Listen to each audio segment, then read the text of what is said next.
जनसंख्या है।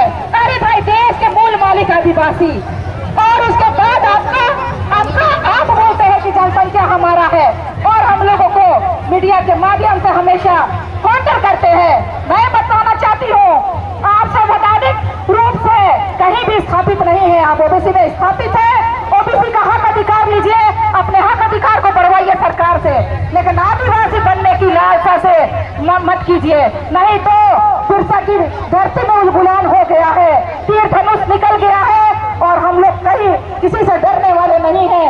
जब जब आदिवासी को छेड़ा है तब तब उलगुलान हुआ है, और उलगुलान के वही उलगुलान जो कि मुगलों को भगाया, वही उलगुलान जो कि ब्रिटिश को भगाया, और वही उलगुलान फिर से हमें एक बार करना है, और इसके लिए सब तैयार है। हम लोगों को बिगुल फूकेगा रांची से, उस समय एक साथ एक स्वर में हम लोग एक स्टेज में आकर, एक छत्रछाया में आकर हम लोग उलगुलान करेंगे। उस दिन सारे लोग निकलिएगा और उसका विरोध करिएगा। धन्यवाद, जोहार। बहुत बहुत धन्यवाद निरंजना हेलन टोपो जी। हम लोग उलगुलान की ओर बढ़ेंगे, और ये हमारा फर्स्ट ऐसा रहा है जो रामगढ़ जिला में इतिहास रचा है। इसके बाद मैं रांची के ही कुंद्रेसी मुंडा जी से आग्रह करूंगा कि आप एकदम कम शब्दों में अपना वक्तव्य को रखेंगे। कुंद्रेसी मुंडा जी, इसके बाद हमारे जो मेन वक्ता है, जय बिरसा मुंडा, जय जोहार का नारा है, भारत देश हमारा है, जय जोहार का नारा है, बहुत बहुत धन्यवाद। इन्हीं नारों के साथ मैं अपनी बातों को शुरू करती हूँ। आज इस रामगढ़ की धरती में झारखंड के तमाम अनुसूचित जनजाति आदिवासी जो यहाँ पर उपस्थित हुए हैं, आप सभी को नमन करते हुए कहना चाहूंगी कि ये कुर्मी हमारे साथ छल कर रहे हैं। इनका कहना है कि हम 70 साल से अपनी लड़ाई लड़ रहे हैं, लेकिन कहना चाहूंगी कि जब से झारखंड अलग चलता रहा, तो मुझे लगता है कि ये भाजपा संपोषित केंद्र सरकार के संरक्षण में रेल टेका करने वाले लोग अपना वोट का लालच करके, वह लालच देकर अपने वोट की राजनीति दिखाकर ये एक दिन आदिवासी बनने का प्रयास करेंगे। लेकिन फिर भी कहना चाहूंगी कि जिस दिन हम लोग रेल टेका के लिए उतर गए, आज जिस तरह से जनसैलाब उतरा, अगर रेल टेका उतर गए तो पूरे देश का रेलवे बंद कर देंगे। ये झारखंड उड़ीसा क्या है, कर सकते हैं कि नहीं? हमें भी रेल टेका करने पर मजबूर ना करे सरकार। और एक बात कहना चाहूंगी, बात एक ही बार को दोहराना नहीं है, इसलिए कहना चाहूंगी कि झारखंड के तमाम राजनीतिक पार्टियां, कांग्रेस, जेएमएम, आजसू, भाजपा, जेएलके अपनी स्थिति स्पष्ट करे कि वो आदिवासियों के साथ है या कुर्मियों के साथ है। और अगर कोई भी राजनीतिक पार्टियां कुर्मियों को टिकट देती है तो क्या आदिवासी समाज वोट देगा? अब इन्हें वोट का चोट मारना पड़ेगा। ये लोग हमेशा हम लोगों को बुड़बक बनाते हैं, दारू हड़िया चखना में खरीदने का कोशिश करते हैं। क्या हम बिकेंगे? इसलिए कहती हूँ कि अगर कोई राजनीतिक पार्टी अगर कुर्मियों को टिकट देगा तो हम उसका बहिष्कार करेंगे ना? और अगर कोई आदिवासी समाज को तोड़ने का प्रयास करेगा, हम उस पर भी नजर डालेंगे ना? तो कहना चाहूंगी कि अगर हमें एकजुट रहना है और एक साथ आगे बढ़ना है, तो इसी तरह एकजुटता को बनाए रखना है। जय आदिवासी, आदिवासी एकता जिंदाबाद, आदिवासी एकता जिंदाबाद, एक तीर एक कमान, एक तीर एक कमान। बहुत बहुत धन्यवाद। जोहार, जय आदिवासी। बहुत बहुत धन्यवाद।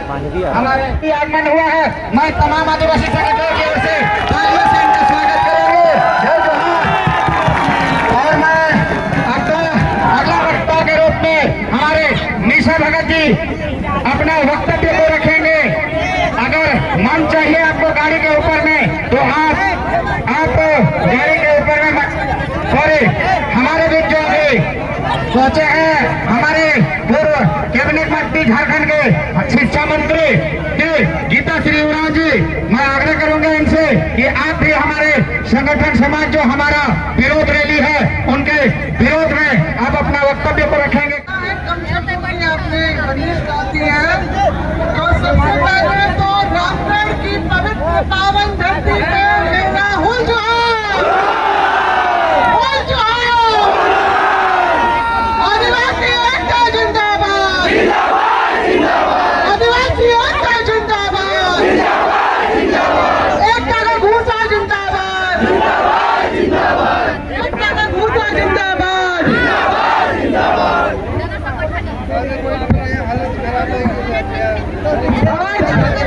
रामगढ़ समराला के समक्ष और जो यहाँ पर आने के क्रम पे जो यहाँ के आदिवासियों का जो बोकारो से भी आए हैं, जो अगल बगल के क्षेत्र से भी आए हैं, रामगढ़ में हुए हैं, आप लोग सबको हो जोहार।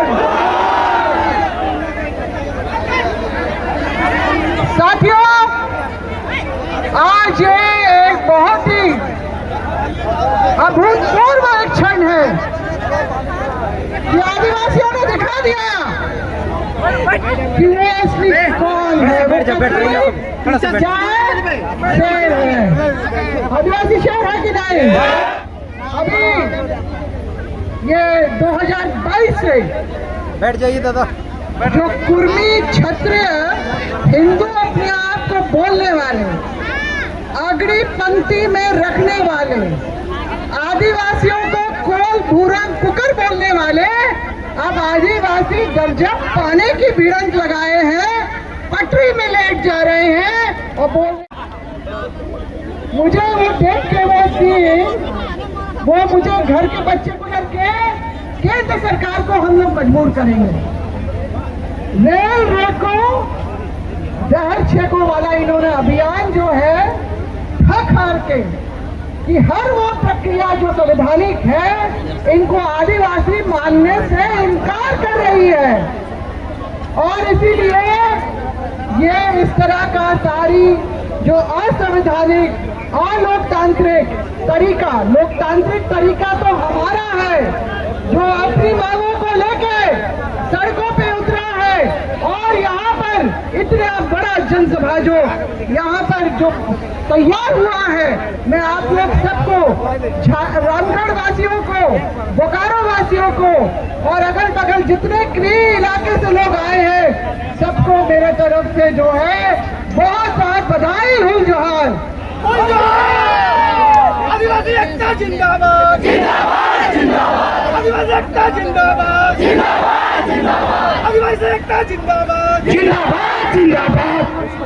देखिए, आप लोग सबने देखा होगा कि ये लोग लगातार 1913 का एक नोटिफिकेशन जो है ये बार बार लहराते हैं कि आदिवासी की सूची में कुर्मी को रखा गया था।